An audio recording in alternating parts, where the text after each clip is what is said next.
యువతలో ఆగ్రహం కట్టలు తెంచుకుంటే పరిస్థితి ఎలా ఉంటుందో చెప్పడానికి చరిత్రలో చాలా ఉదాహరణలు ఉన్నాయి.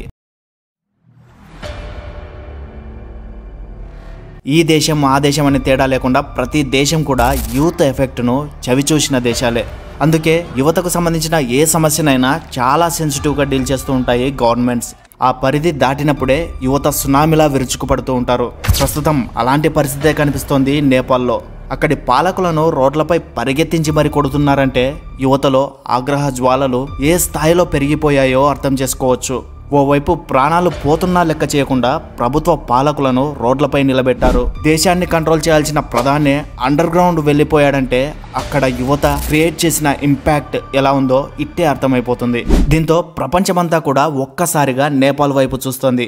అక్కడ జరిగే పరిస్థితులను తీక్షణంగా గమనిస్తోంది. మరి ప్రపంచాన్ని ప్రభావితం చేస్తున్న నేపాల్ తాజా పరిస్థితులేంటి, అక్కడ అసలు ఏం జరుగుతోంది, నేపాల్లో పుట్టిన జెన్జీ రెవల్యూషన్ ఎక్కడి వరకు దారితీస్తుంది, అసలు ఈ జెన్జీ రెవల్యూషన్ అంటే ఏమిటి, ప్రజెంట్ హాట్ టాపిక్ అవుతున్న ఈ కాన్ఫ్లిక్ట్ గురించి షార్ట్ అండ్ స్ట్రైట్ గా ఎక్స్ప్లోర్ చేద్దాం. అందరికీ నమస్కారం, నేను మీ ఎంకే. మరో కొత్త వీడియోకు స్వాగతం. నేపాల్ చాలా అంటే చాలా చిన్న దేశం. విస్తీర్ణం పరంగానే కాకుండా జనాభా పరంగా కూడా చిన్న దేశమే. అక్కడ జస్ట్ 2.97 crores అంటే దాదాపు 3 కోట్ల మంది మాత్రమే నివసిస్తున్నారు. ఇంత చిన్న దేశమే అయినప్పటికీ అక్కడి జీడిపి రేటు మాత్రం 3.7% ఉంది. అంటే ఇది మరీ అంత తక్కువేమీ కాదు. అలా చూస్తే ఆర్థిక వ్యవస్థ పరంగా నేపాల్ కాస్త బలంగానే ఉంది. సరిగ్గా ప్లాన్ చేస్తే జపాన్, సింగపూర్ వంటి డెవలప్డ్ కంట్రీస్తో పోటీ పడి డెవలప్ చేయడానికి స్కోప్ ఉంది. ఎందుకంటే టూరిజం పరంగాను వాణిజ్యం పరంగాను నేపాల్ కాస్త స్టేబుల్ గానే ఉంది. మరి అన్ని బాగానే ఉన్న అసలు సమస్య ఎక్కడ మొదలైంది అంటే failure of rulers and implementations. నేపాల్లో ప్రజెంట్ కమ్యూనిస్ట్ భావజాలానికి చెందిన యూనిఫైడ్ మార్కిస్ట్ లెనినిస్ట్ అనే పార్టీ అధికారంలో ఉంది. ఆ పార్టీ తరఫున సిపి శర్మ ఓలీ ప్రైమ్ మినిస్టర్ గా ఉన్నారు. అఫ్ కోర్స్ ఆయన ప్రజెంట్ రాజీనామా చేశాడు అనుకోండి, కానీ 2018 నుంచి ఆయనే ఇక్కడ ప్రధానిగా కొనసాగుతున్నారు. మధ్యలో కొంత గ్యాప్ వచ్చినప్పటికీ మోస్ట్ ఆఫ్ ది టైం ఈయనే పాలించారు. అయితే ఓలీ పాలనలోనే నేపాల్లో అన్ఎంప్లాయ్మెంట్ విపరీతంగా పెరిగిపోయింది. అట్ ది సేమ్ టైం దేశాన్ని అభివృద్ధి పథంలో నడిపేందుకు ఆయన పెద్దగా ఎలాంటి డెవలప్మెంట్ స్కీమ్స్ కూడా అమల్లోకి తీసుకురాలేదు. దీంతో గడిచిన 2 ఏళ్లలోనే ఆ దేశంలో పేదరికం 20% పెరిగిపోయింది. అంటే ఇది ఏమంతా చిన్న విషయం కాదు. దేశ రాజధాని అయినటువంటి కాఠ్మండులోనే కనీసం రోడ్లు లేని పరిస్థితి. ఇక మిగిలిన గ్రామీణ ప్రాంతాల్లో పరిస్థితి ఎంత దారుణంగా ఉంటుందో ఊహించుకోవచ్చు. మరి ఇంత దారుణంగా అక్కడి పరిస్థితులు ఉండడానికి కారణం ఏంటి?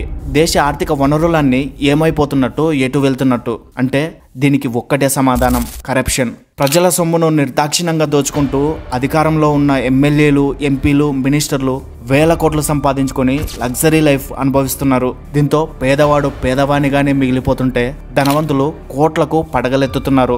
ఇదే అక్కడి ప్రజలకు కడుపు రగిలేలా చేసింది. ప్రభుత్వ పాలకులపై ఎన్నో ఏళ్లుగా దాచుకున్న కోపాన్ని అగ్నిపర్వతంలా బద్దలయ్యేలా చేసింది. అయితే ఈ సమస్యపై సామాన్య ప్రజలు కాకుండా యువత ఎక్కువగా రియాక్ట్ కావడానికి కారణం ఏంటంటే ఈ మధ్య కాలంలో ఓలీ ప్రభుత్వం తీసుకున్న నిర్ణయాలే మెయిన్ రీజన్. సెప్టెంబర్ 5న దాదాపుగా 24 సోషల్ మీడియా యాప్స్ ను అక్కడి ప్రభుత్వం బ్యాన్ చేసింది. అందులో YouTube, Twitter, Facebook, tick talk, WhatsApp వంటి యాప్స్ కూడా ఉన్నాయి. వీటిని బ్యాన్ చేయడానికే ప్రభుత్వం చెప్పిన రీజన్ ఏమిటంటే సెక్యూరిటీ పరంగా ప్రమాదం పొంచి ఉందని, వాటి వల్ల మాల్వేర్స్ అటాక్ అయ్యే అవకాశం ఉందని, ఇలా కొన్ని రీజన్స్ చెప్పుకొచ్చింది.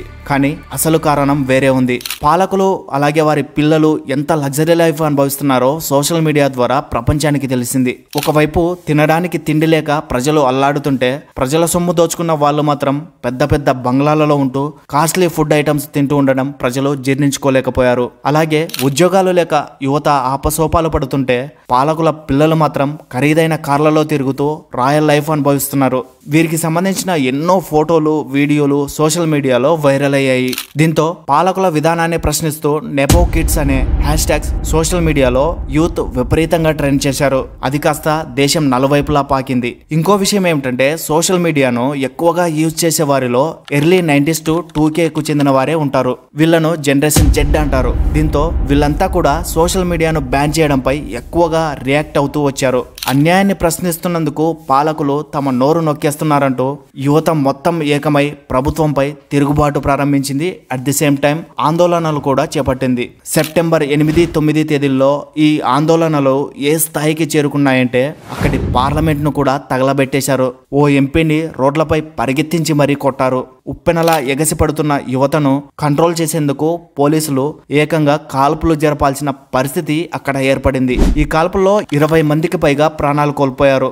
ఈ ఘటనతో అక్కడి యువత ఆగ్రహం మరింత కట్టలు తెంచుకుంది. ఈసారి ఏకంగా ప్రధాని ఇంటిపైనే దాడి చేశారు. ప్రభుత్వ పాలకులు ఎక్కడ కనిపించినా చితకబాదడం మొదలుపెట్టారు. దీంతో ఆందోళనలను తగ్గించేందుకు సోషల్ మీడియాపై ఉన్న నిషేధాన్ని కూడా ఎత్తివేసింది ప్రభుత్వం. అయినా పరిస్థితి ఏమాత్రం చెక్కబడలేదు. ఎందుకంటే సోషల్ మీడియా అనేది ఒక చిన్న నిప్పురవ్వ మాత్రమే. అసలు సమస్య ఆ దేశంలో కొన్నేళ్ల నుంచి పెరిగిపోయినటువంటి అన్ఎంప్లాయ్మెంట్, పేదరికం. ఇలా మొత్తానికి నేపాల్ అట్టుడుగుతోంది. అక్కడున్న తాజా పరిస్థితులు చూస్తే ఇప్పుడప్పుడే ఈ పరిస్థితులు కుదుట పడే అవకాశం కనిపించడం లేదు. అక్కడి ప్రధాని ఓలీ రాజీనామాతో ప్రెసిడెంట్ నేపాల్ తాత్కాలిక ప్రధానిగా కుల్మన్ గీషింగ్ ఎన్నికయ్యారు. అక్కడి పరిస్థితి చక్కబడుతుందా లేదా అనేది ఈయన తీసుకునే నిర్ణయాలపైనే ఆధారపడి ఉంది. ఏది ఏమైనప్పటికీ ఏ దేశ పాలకులకైనా నేపాల్ ఇన్సిడెంట్స్ ఒక మంచి గుణపాఠం లాంటివనే చెప్పాలి. ప్రజా సమస్యలను పక్కన పెట్టి అవినీతికి పాల్పడే వాళ్లకు ఒక్కసారి ప్రజలు తిరగబడితే పరిస్థితి ఎలా ఉంటుందో చెప్పడానికి నేపాల్లో జరుగుతున్న తాజా పరిణామాలు ఒక చిన్న శాంపిల్ లాంటివే. ఇది ఫ్రెండ్స్ ఇవాల్టి వీడియో. మరో కొత్త వీడియోతో మళ్ళీ కలుద్దాం. వీడియో నచ్చితే లైక్ చేయండి, మీ ఫ్రెండ్స్ అండ్ ఫ్యామిలీస్ కు షేర్ చేయండి. మరిన్ని ఇలాంటి ఇంట్రెస్టింగ్ వీడియోస్ కోసం మన ఛానల్ను తప్పకుండా సబ్స్క్రైబ్ చేసుకోండి.